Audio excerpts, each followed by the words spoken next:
It seems like common sense.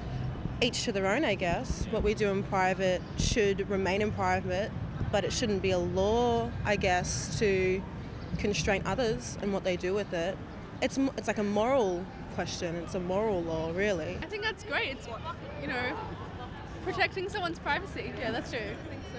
You are taking that risk if you're going to send it to someone. You know that it's going to be able to be forwarded. It's not like a hard copy thing. But even if it was hard copy, same like problems arise. So I guess people just have to be more aware of the consequences. Wow, people just shouldn't do it. There you go. Yeah, don't do it. Don't send nudie pictures of me, if anybody's got any. And now to controversy involving our northern neighbours. We're joined by our news correspondent, Griff Tapper. Griff, I hear Papua New Guinea is reintroducing capital punishment. Thanks, Erin. That's right. Papua New Guinea's parliament yesterday passed amendments to its criminal code that extend and renew the country's dormant laws on capital punishment. This will make violent crimes such as murder, rape and robbery punishable by death. So the changes mean we'll probably soon see legal executions again in Papua New Guinea.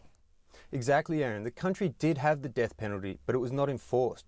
The last execution in Papua New Guinea was carried out in 1954 under Australian colonial law. The Human Nations Human Rights Commission and Amnesty International have condemned the move, as has Australia's Foreign Minister Bob Carr. He has not, however, commented on the fact that asylum seekers sent by Australia to Manus Island for immigration processing will also be subject to the new laws. But Griff, I understand a women's division of the United Nations has congratulated Papua New Guinea on repealing the country's Sorcery Act. That's right, Erin. The Sorcery Act basically excused mob violence against people accused of sorcery, usually women. So the overall impact of the reforms means those who murder an accused sorcerer will now face capital punishment. So in human rights terms, there's one step forward and 2 steps backwards. Yes, Papua New Guinea's Prime Minister says people may find the changes draconian, but insists they are in response to the demands of the majority of the population. Thanks, Griff. To legislative reforms of a less sensational kind. If laws don't change here, Melbourne's live music might lose out. That's the concern of the city's many venue owners who say thousands of new apartments may force them to close doors. Reporter Søren Fredrickson finds a clash between residents and revellers in the city centre. Cranes crowd Melbourne's skyline, a sign of good times for many, but potentially bad times for the city's music venues. Without the necessary legal tools, we will find it hard to survive. John Perring co-owns many of Melbourne's most famous stages, including Pony, the Tote Hotel, may force him to soundproof bar open again, because current laws oblige venues to keep quiet for new neighbours. It's extremely expensive, and it's also problematic as well, because you may not be able to effectively do it due to heritage overlays. Mr Perring is concerned that the warehouse behind me and the car park to my left are both planned for residential development, placing his new neighbours within 20 metres of the backstage of his venue. And Mr Perring is not alone. The cost I've been given to soundproof the venue is in the area of $80,000. James Young runs Cherry Bar, a favourite in the live music scene, with a new development being built metres from its stage. This clash between places to live and places to play music is one that former State Planner Michael Buxton says is rooted in bad government policy. If you're going to have both, you've got to separate them. You can't have them together. They're incompatible uses. And it's a problem building up and up. Tens of thousands of new apartments have been planned, approved, or are already being built in and around the city's centre.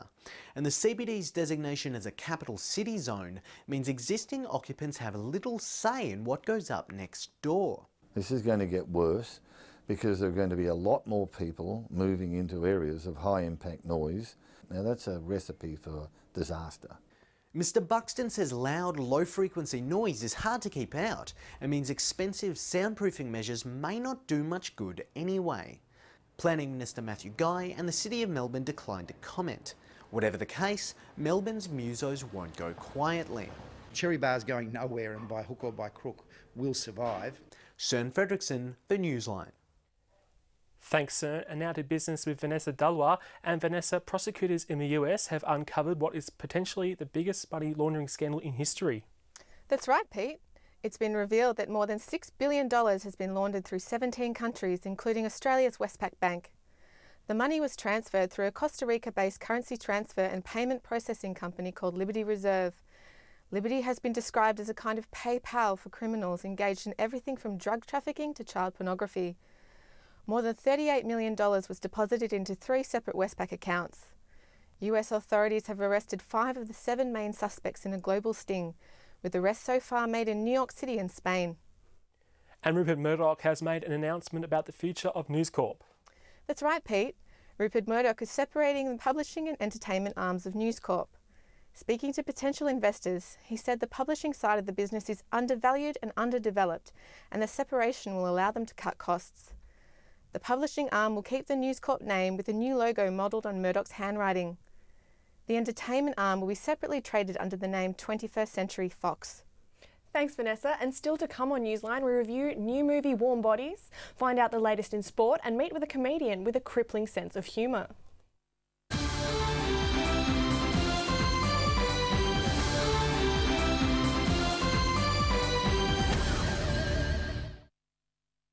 Save time, save money, save wildlife from deforestation with DECME. Illegally harvested merbau threatens the habitats of endangered species. DECME offers a 100% non-rainforest decking product which won't threaten the habitat of endangered species. Act now and we'll give you 25% off, plus a free outdoor heater valued at $300. With zero maintenance and no oiling ever, it doesn't rot, twist, fade or warp. Register today for a free quote at decme.com.au.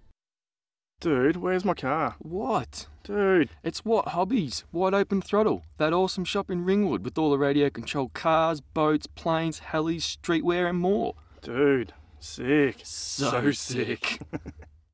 For over 100 years, A. Lewis & Co. have assisted Australians in renovating and restoring their dream homes. We supply the finest selection of timber and mouldings. View our exciting alternatives to traditional timbers online today. Go to alewistimber.com.au.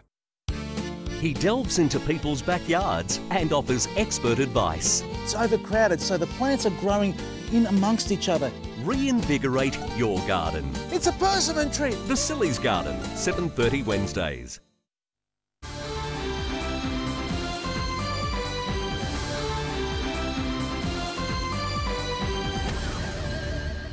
Welcome back. Now with What's at the Movies, here's Dante Chekon.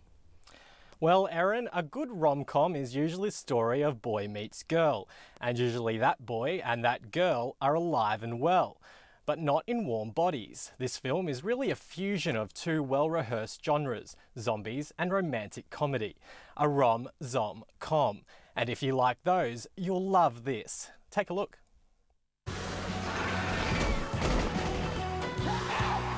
Nice watch. Directed by Jonathan Levine, the movie stars a grown-up Nicholas Hoult, who you might remember from the 2002 film About a Boy. Hoult is the undead known as R, who rediscovers how to be human after befriending zombie killer Julie, played by Australia's very own Teresa Palmer. The always brilliant John Malkovich also stars as the Colonel and leader of the surviving humans. At times, dialogue feels a little empty, but there is plenty of brain-eating, deadpan, zombie-shuffling fun. And while most characters might not have them, this film certainly has heart. I'm giving it 3 used ticket stubs out of 5, Pete. Thanks, Dante. And still on entertainment, if you attended some of the shows at the Melbourne International Comedy Festival this year, you could be forgiven for thinking something is off limits in the world of stand-up. But one comedian is making a name for herself by poking fun at one of the last taboos, people with disabilities. Robert Baird reports. Thank you very much. I'd like to introduce the fastest comic on 6 wheels, Stella Young, everybody. It's not your average comic that can get away with jokes like this. Yeah, I grew up in a very small town. I'm the cripple in the village.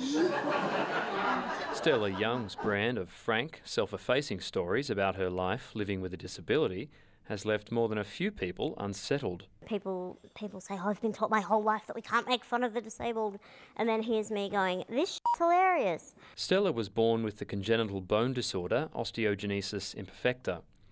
For this self-styled crippled comic, the daily frustrations of living with the disorder are a rich source of material. That I can't deleting integrity as a badly made pavlova. Basically, I make fun of the stupid things that normal people say. Stella is the editor of Ramp Up, a news and opinion page about disabilities run by the ABC. She says her appearance often causes people to stare, something she takes advantage of in her routines. And I just decided that if people were going to look anyway, then I was going to put myself in situations where I was in charge of that. Stella may have been the only cripple in the village in her hometown, but she's found herself plenty of supporters in the bigger village of Melbourne. In addition to her role at the ABC, she's an outspoken supporter of equality for people with disabilities and is playing an important role in correcting some common misunderstandings. You know, no one expects me to have a job and a relationship and, you know, all of those normal things that people have in their lives. She's basically, audience by audience, showing everybody that she's just a human being like everyone else. And as soon as people connect with that, then they stop thinking of people in wheelchairs or people who are small-statured as weird. And one of the things that I want to do with my life is be an agitator. So I want to make people think and challenge, you know, the ways that we think about disability, and I can do that in all sorts of ways, in serious ways and in funny ways. Robert Baird, Newsline. Thanks, Rob. And now to sport with Matt Coughlin. And Matt, it looks like Eddie Maguire has landed himself in hot water. That's right, Pete. Speaking on his breakfast program on Triple M, the Collingwood president suggested that Adam Goodes should be used to promote the new King Kong musical. Maguire later apologised for his bizarre remarks, blaming fatigue. The insult comes in the wake of Goodes being called an ape by a 13-year-old Collingwood fan during last Friday night's game at the MCG. And to cricket, it seems England has sent a message to the Aussies in the lead up to the Ashes. Yes, Pete, ominous signs for the Aussies ahead of the Ashes, with England crushing New Zealand by 247 runs in the second test at Headingley overnight. Graham Swan starred for the hosts, collecting 10 wickets in a match for the third time in his career. First Ashes test kicks off on the 10th of July at Trent Bridge in Nottingham. And that's all for sport. Thanks, Matt. To the weather now. We're in for showers tomorrow with rain developing, a top of 18 for Melbourne and 19 for Geelong. Similar on Friday with a top of 19 in Melbourne, and Geelong will see a top of 20. And that's all we have time for tonight. Have a great night, and I hope you can join us again on Newsline tomorrow.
Buonasera.